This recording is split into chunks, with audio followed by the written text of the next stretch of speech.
The mixed messages from the US about the direction of the Middle East war have multiplied tonight, with Donald Trump talking up negotiations with Tehran amid reports that the Pentagon is about to send thousands of US troops to Iran. Mr. Trump, speaking in the Oval Office, didn't address troop deployment, but he claimed that talks are happening right now and that Iran had agreed to abandon its nuclear program. The Iranians yesterday denied that any such talks were taking place. Hostilities in the region have continued, with Israel and Iran both carrying out strikes, and Bahrain suffering one of its worst days of the war as an Iranian missile struck a military base. With a closer look at another turbulent day, here's our international editor, Jeremy Bowen. In Tehran, rescue workers from the Red Crescent are at full stretch. The Americans and Israelis can fly virtually unopposed over Iran to drop their bombs. And far from here in Washington, D.C., President Trump says that means the regime is so badly beaten that it's talking to the U.S., desperate for a deal. And who wouldn't if you were there? Look, their Navy's gone, their Air Force is gone, their communications are gone. That's the biggest problem. It's very hard to communicate them between themselves. All of the anti-aircraft is gone. But this was Bahrain after an Iranian strike. This war is a clash of arms, ideologies, and messages. Iran's regime is not following Donald Trump's script. It has not collapsed. It's hitting U.S. allies, creating a regional war of attrition to make the most of the missiles and drones it has left. And it's thwarted his assumption that U.S. and Israeli power would guarantee a quick and devastating victory leading to regime change. The focus is now on the Strait of Hormuz, the narrow exit from the Gulf. Iran has effectively blocked it, cutting off 20% of the world's oil and gas supplies. Donald Trump has postponed his threat to destroy Iran's power grid if it wasn't opened, potentially a war crime, now claiming that Iran is offering big concessions. They cannot have a nuclear weapon. Just, I said yesterday, they said, what are the top 10? I said, well, number 1, 2, and 3 is they can't have a nuclear weapon. And they're not going to have a nuclear weapon. And we're talking about that. And I don't want to say in advance, but they've agreed they will never have a nuclear weapon. They've agreed to that. One of America and Israel's justifications for the strikes, for going to war, was that Iran was on the point of making a nuclear weapon. But Iran's official position has always been that it doesn't want one. Israel doesn't believe that, but perhaps President Trump is prepared to do so if it helps him find a way out of a war that Iran is trying to turn into America's latest Middle Eastern quagmire. BBC Persian has talked to Iranians who doubt that there's an easy way out. I don't think that they will negotiate. The Islamic Republic is very much in place right now. If we want to look logically at it, nor them nor the US have reached what they wanted.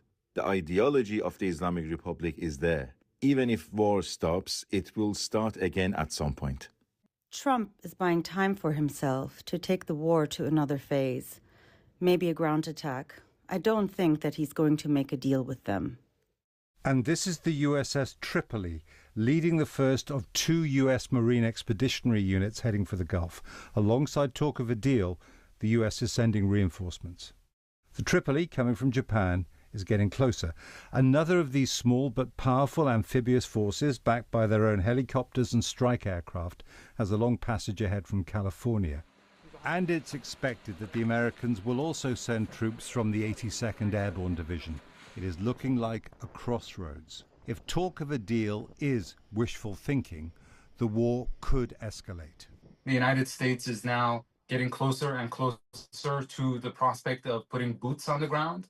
The president seems to have absolute belief in the ability of U.S. military to deliver results, and he believes that taking over Iranian territory would force the Iranians to open up the Strait of Hormuz. Even if there was a ceasefire or an agreement tomorrow, what has this done to the region? This is an absolute catastrophe for the region, and it might come to haunt the U.S. and Israel for years to come.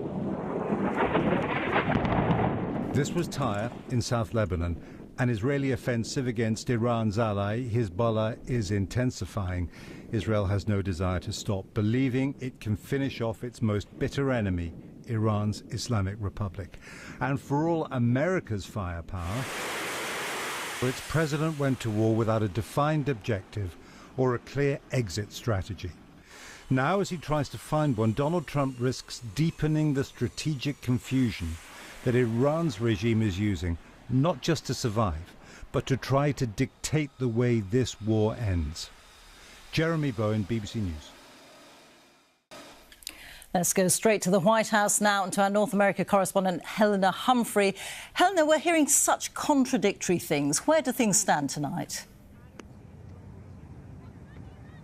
Indeed. Well, President Trump was characteristically confident speaking in the Oval Office. He said that negotiations with Iran were already underway. He said that the Iranians wanted a deal and they wanted one badly, despite the fact that previously Tehran had said that no such conversations were taking place. And speaking in the White House, President Trump repeated his previous claim that Iran had agreed to never develop a nuclear weapon. And he also said that there was a big prize destined for the United States related to oil and gas, although he didn't spell out exactly what that was. Nevertheless, the situation on the ground is such that the Strait of Hormuz remains largely blocked. There are US media reports that there could be more US troops sent to the region, including an elite contingent of paratroopers. And certainly we know that the Trump administration has been repeatedly asked as to whether they would send in ground troops, and they have said that they will not discuss